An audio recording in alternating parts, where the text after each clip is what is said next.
warahmatullahi wabarakatuh. Perkenalkan, kita dari kelompok 4 golongan halogen. Perkenalkan, nama saya Ratu Awang Tanjung.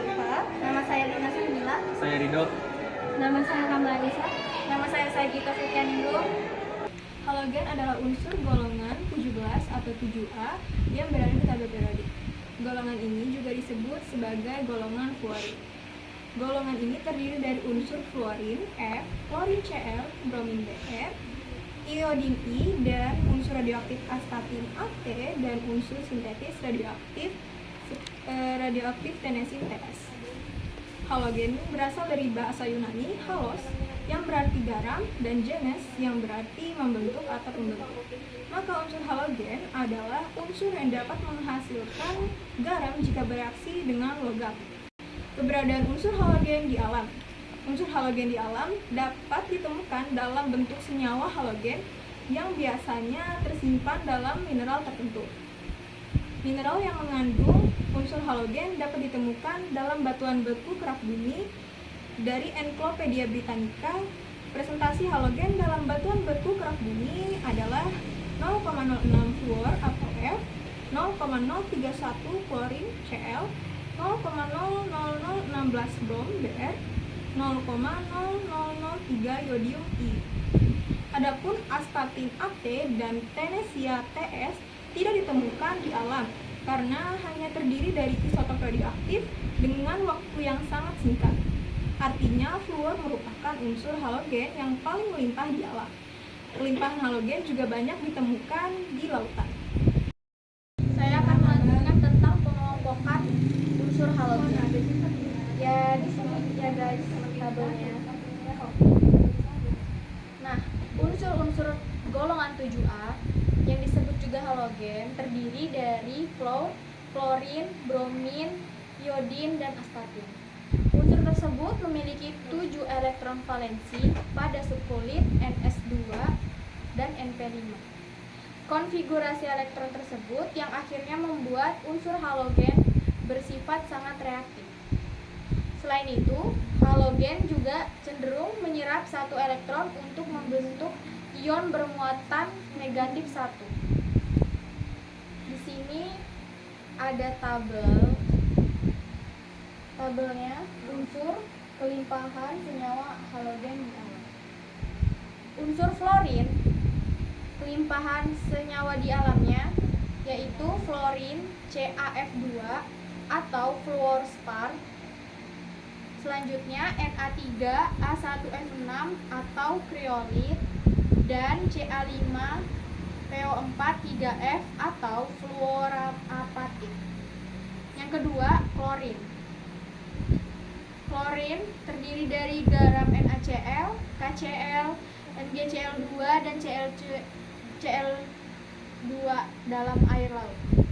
Setiap 1 kg air laut mengandung sekitar 30 gram NaCl, sedangkan dalam kerak bumi sekitar 0,2%. Yang ketiga, bromin. Terdapat dalam senyawa logam bromid pada air laut mati. Kadarnya sekitar 4.500 sampai 5.000 ppm. Yang keempat, iodin. Pada senyawa senyawa NaI03, natrium iodat yang bercampur dengan deposit NaNO3 di daerah Cili. Pada sumber air di daerah Watu Dakon, Mojokerto, Jatim juga mengandung yodium dengan kadar cukup tinggi. Yang kelima, astatin. Jumlahnya pada kerak bumi sangat sedikit, kurang dari 30 gram, sebab unsur ini bersifat radioaktif. Sifat-sifat. Adapun sifat unsur halogen terdiri dari sifat fisik dan sifat kimia sebagai berikut. Yang pertama, sifat fisik. Secara fisik, halogen memiliki wujud, warna, aroma, titik didih, titik cair, dan kelarutan. Yang pertama ada wujud halogen pada suhu kamar. Fluorin dan klorin berupa gas, bromin berupa zat cair yang mudah menguap, sedangkan iodin berupa zat padat yang mudah menyublim. Pemanasan iodin padat pada tekanan atmosfer tidak membuat unsur itu meleleh, tetapi langsung menyublim. Hal ini terjadi karena tekanan uap iodin padat pada suhu kamar lebih besar dari 1 atm. Yang kedua ada warna. Warna dan bentuk 5 unsur halogen ini berbeda-beda. Meski begitu, semuanya punya satu ciri khas yang gampang dikenali. Fluorin adalah gas warna hijau pucat, klorin adalah gas kuning kehijauan, bromin berbentuk cairan berwarna coklat kemerahan, iodin adalah benda padat abu-abu yang menyublim menjadi uap warna ungu, dan astatin adalah benda padat dan mengandung daya radioaktif. Yang ketiga berbau. Semua halogen berbau, rangsang dan menusuk serta bersifat racun. Yang keempat ada titik cair dan titik didih. Titik cair dan titik didih halogen akan meningkat seiring bertambahnya nomor atom. Yang kelima ada kelarutan. Halogen dari fluor sampai iodin dalam air semakin berkurang. Fluor selain larut dalam air juga mengalami reaksi. Yang kedua ada sifat kimia. Sifat kimia unsur halogen adalah reaktivitasnya yang tinggi sebagai unsur non-logam.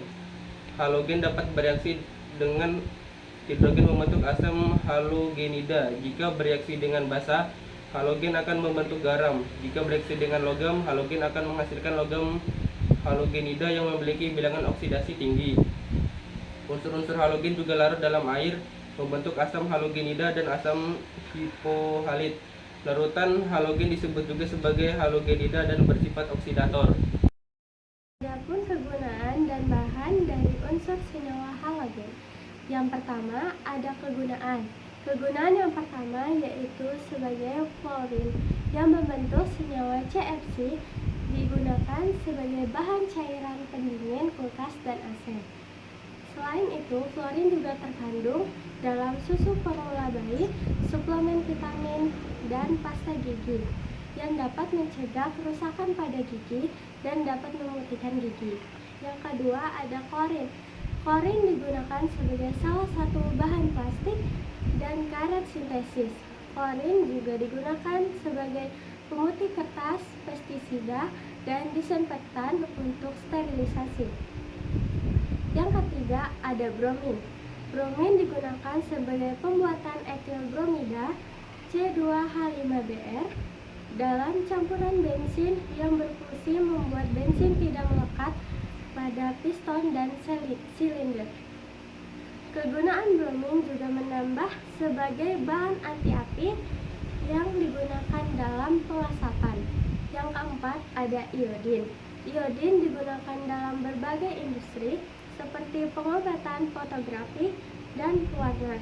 Selain itu, iodin digunakan sebagai bahan obat antiseptik dan merupakan salah satu unsur yang dipakai dalam pembuatan lampu halogen. Ada bahaya. Bahaya pada klorin memiliki racun yang bersifat kumulatif dan sangat beracun. Jika dalam bentuk murni, dia sangat berbahaya, dapat menyebabkan pembakaran kimia bila bersentuhan langsung dengan kulit.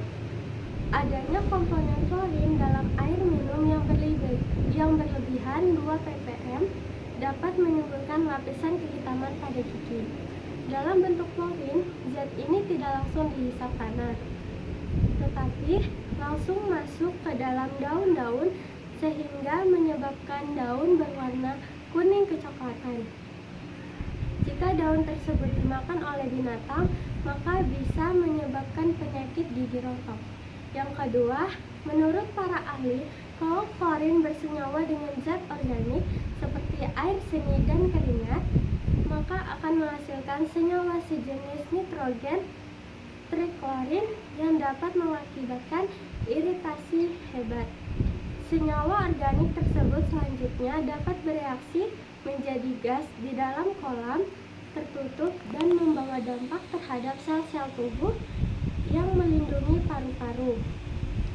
Klor dapat mengganggu pernapasan, merusak selaput lendir, dan dalam wujud cahaya dapat membakar kulit dan bersifat sangat beracun.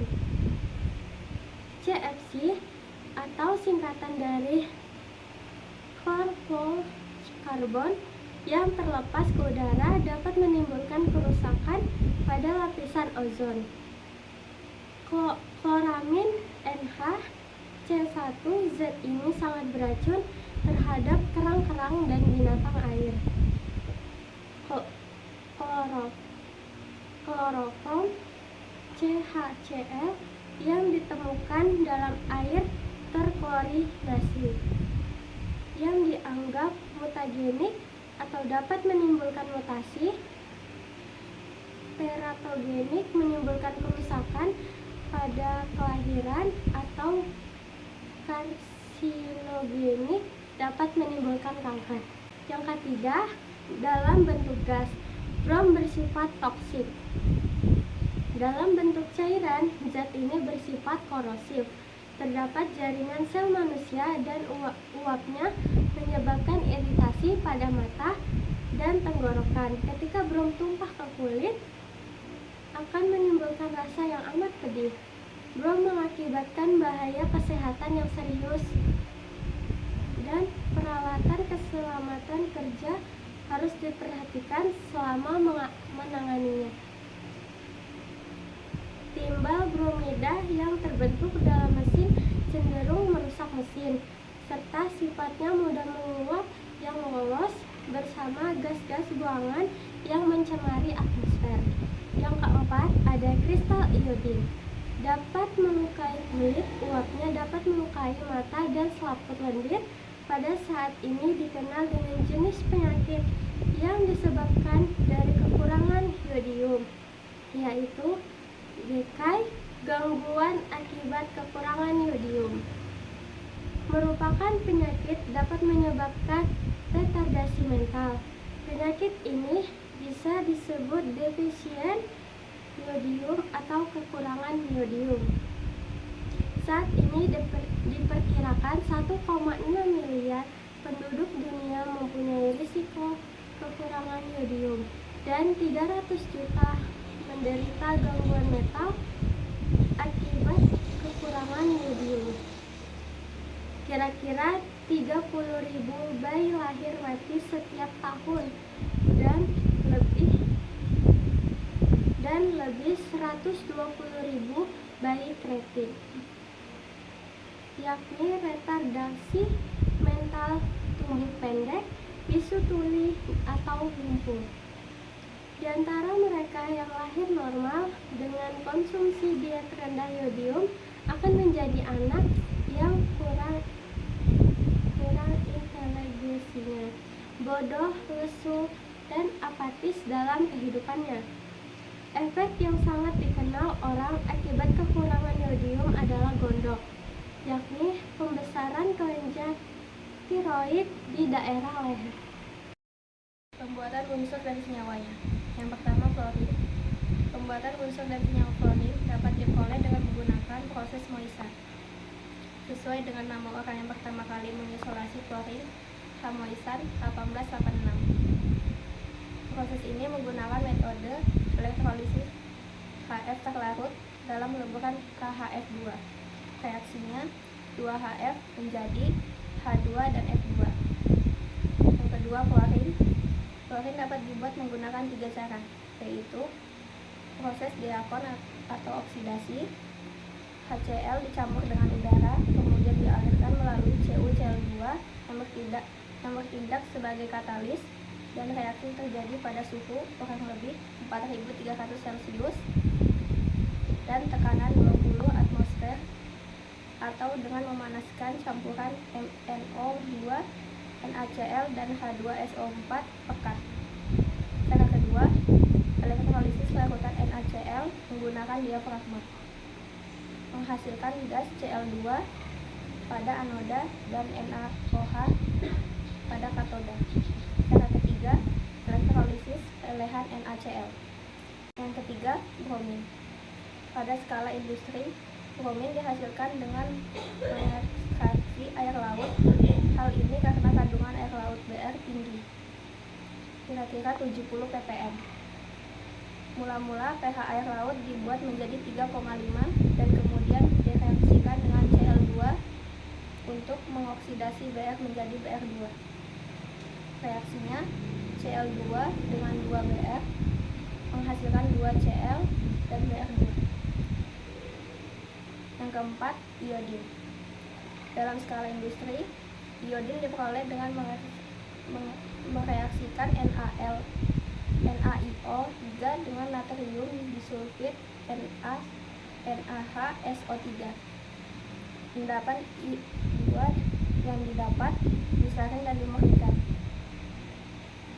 Aluminium, pembuatan unsur dan senyawa aluminium diperoleh dengan menggunakan proses hard heron, di mana pengolahan ini meliputi 2 tahap, yaitu tahap pemurnian dan tahap elektrolisis.